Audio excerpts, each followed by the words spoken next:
Bismillahirrahmanirrahim.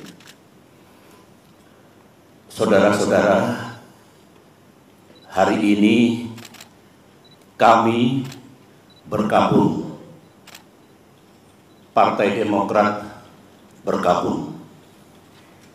Sebenarnya bangsa Indonesia juga bergabung.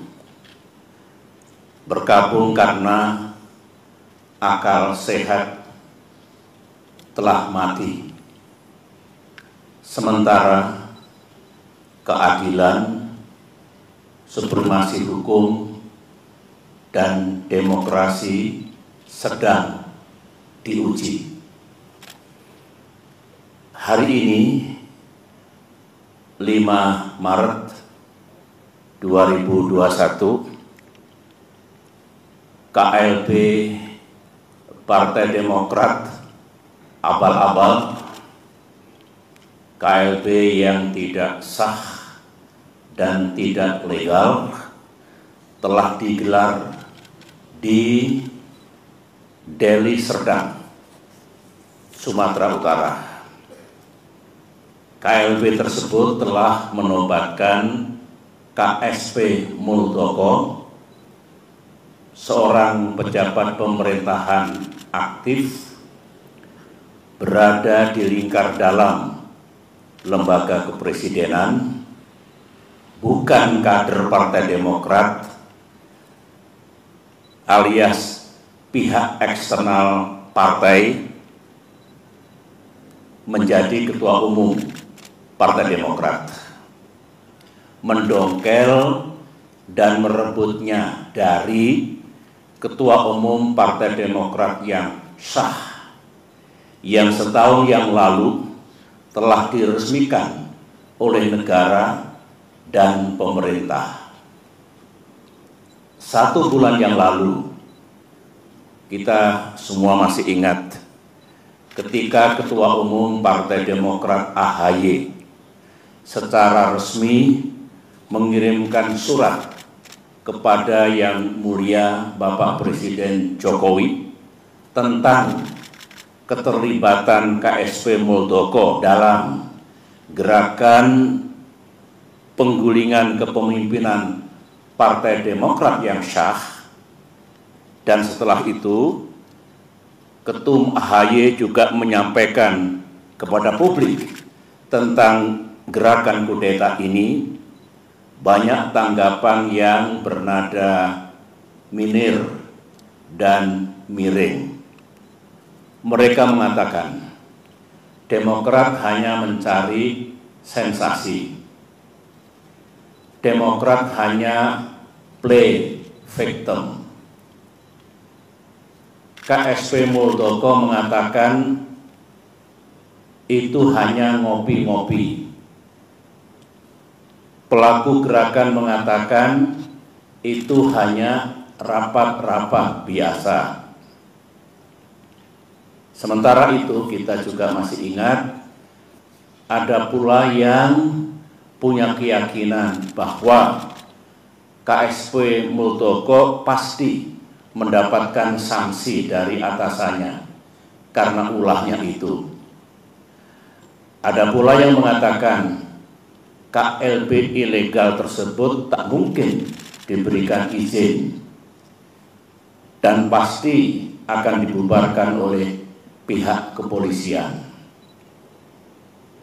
Negara pun tak mungkin membiarkan dan membenarkan. Itu tanggapan dan komentar sekitar 1 bulan yang lalu. Tetapi hari ini sejarah telah mengabadikan apa yang terjadi di negara yang kita cintai ini. Memang banyak yang tercengang, banyak yang tidak percaya bahwa KSP Muldoko yang bersekongkol dengan orang dalam benar-benar tega dan dengan darah dingin melakukan kudeta ini. Sebuah perebutan kepemimpinan yang tidak terpuji, jauh dari sikap kesatria dan nilai-nilai moral, dan hanya mendatangkan rasa malu bagi perwira dan prajurit yang pernah bertugas di jajaran Tentara Nasional Indonesia.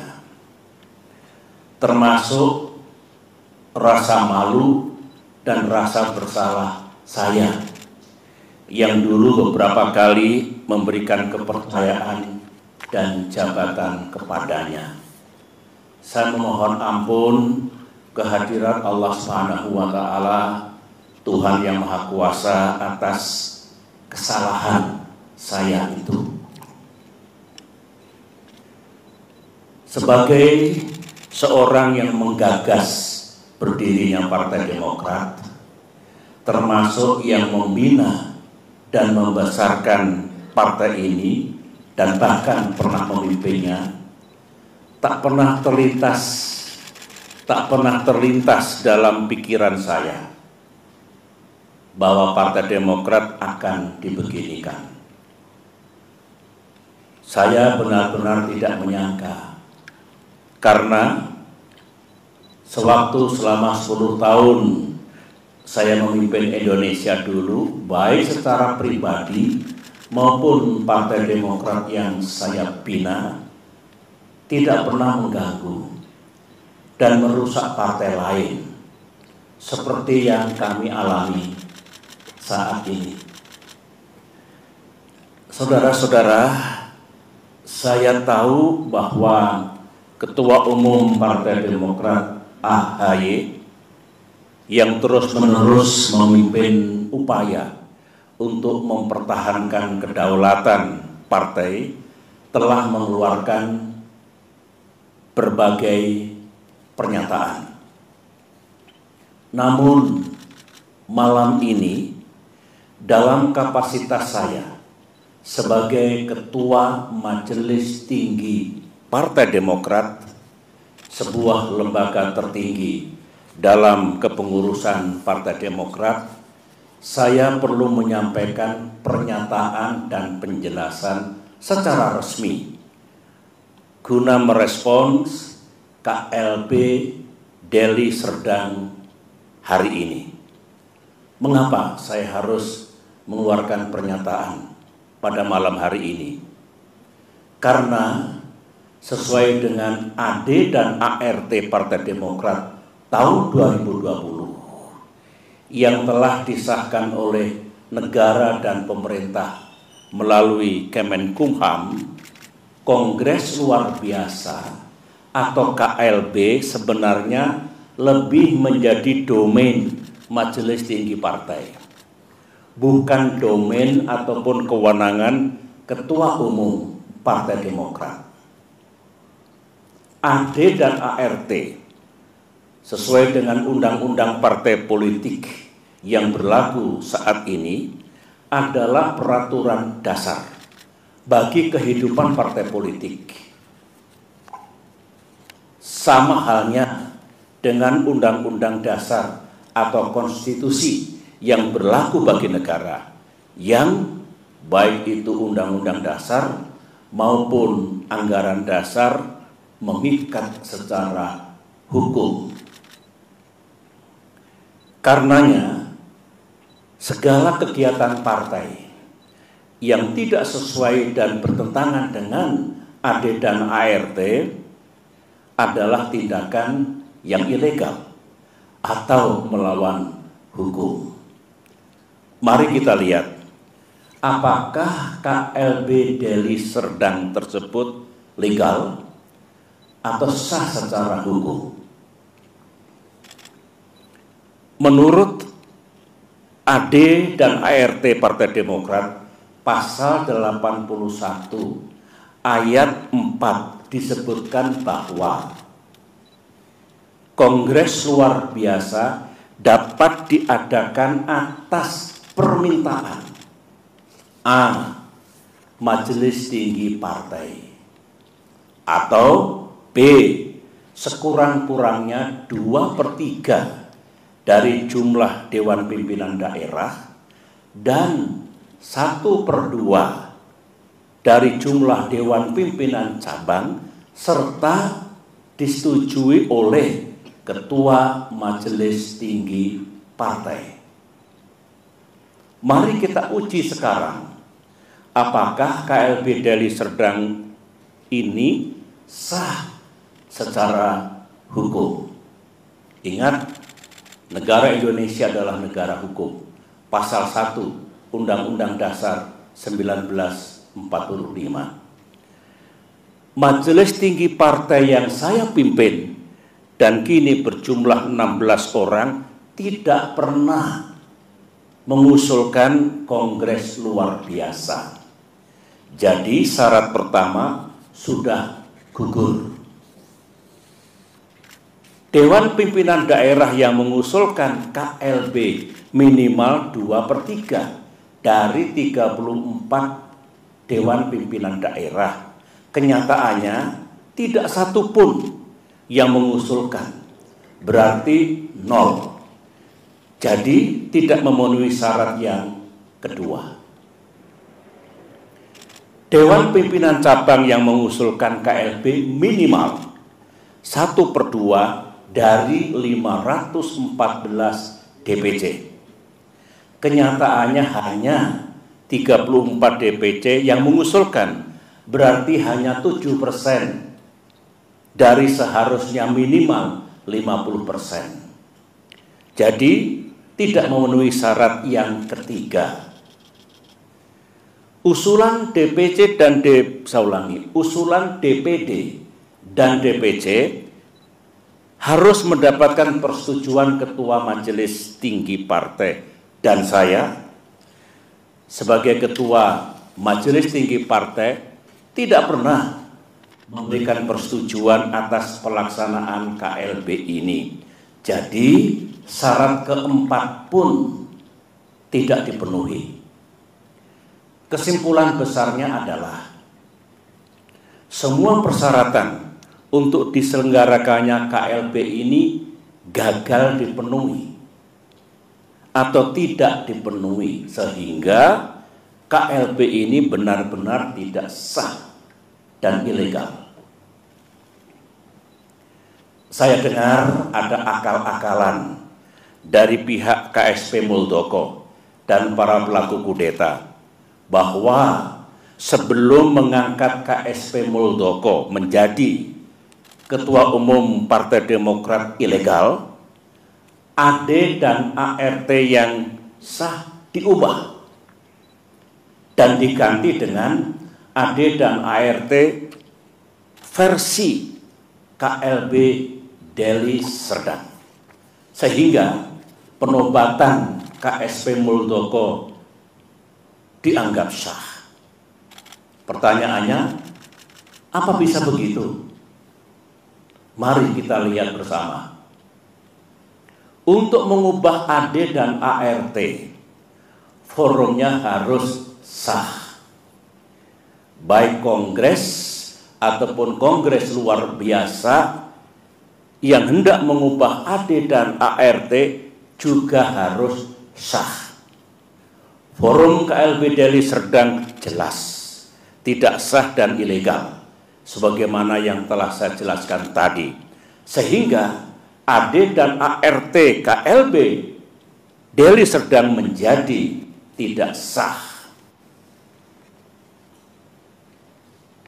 Untuk diketahui, AD dan ART hasil kongres atau KLB yang sah pun harus mendapatkan pengesahan dari negara dan pemerintah melalui Kemenkumham.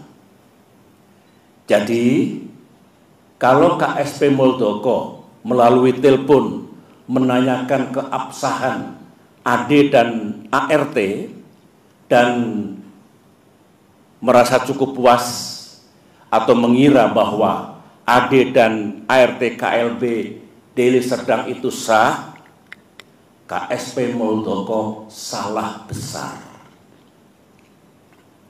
Berarti KSP Muldoko tidak memahami undang-undang partai politik yang berlaku dan juga tidak memahami AD dan ART Partai Demokrat. AD dan ART Partai Demokrat. Lagi-lagi makin kuat dan makin nyata bahwa KLB Deli Serdang benar-benar tidak sah adanya.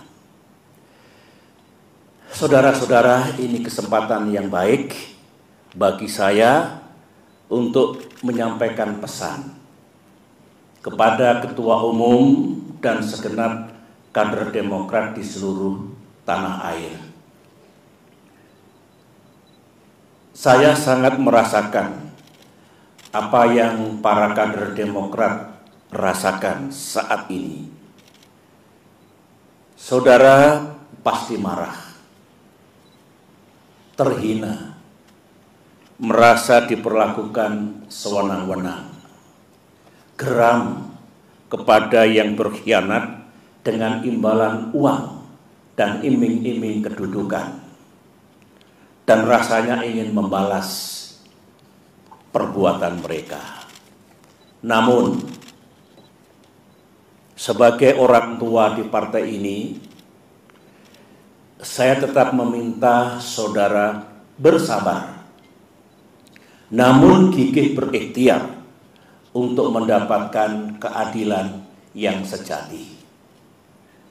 Saya tetap percaya bahwa Bapak Presiden Jokowi memiliki integritas dan kearifan dalam menyikapi gerakan pendongkelan dan perebutan kepemimpinan Partai Demokrat yang sah ini.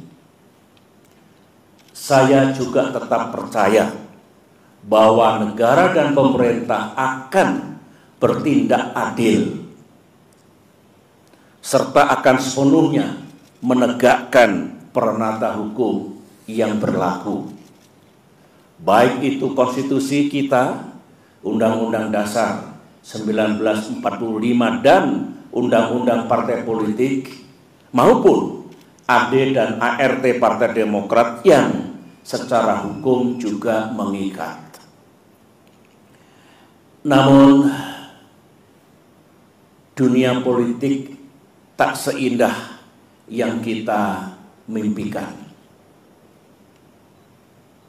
Gangguan terhadap Partai Demokrat, gangguan terhadap kita semua belumlah usai. Karenanya, mari kita makin bersatu dan makin merapatkan barisan. Di bawah komando dan kepemimpinan Ketua Umum AHY, saya mengajak para kader untuk berjuang bersama. Berjuang sampai keadilan benar-benar kita dapatkan di tanah Indonesia ini. Perjuangan untuk mempertahankan kedaulatan dan kemandirian partai, saya ulangi, perjuangan untuk mempertahankan kedaulatan dan kemandirian partai adalah perjuangan yang suci dan mulia. Ibarat peperangan, perang yang kita lakukan adalah perang yang dibenarkan. Sebuah war of necessity. Sebuah just war. Perang untuk mendapatkan keadilan.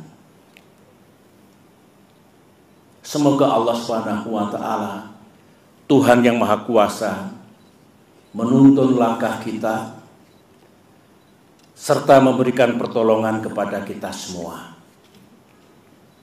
Demikian pernyataan saya. Sekian dan terima kasih.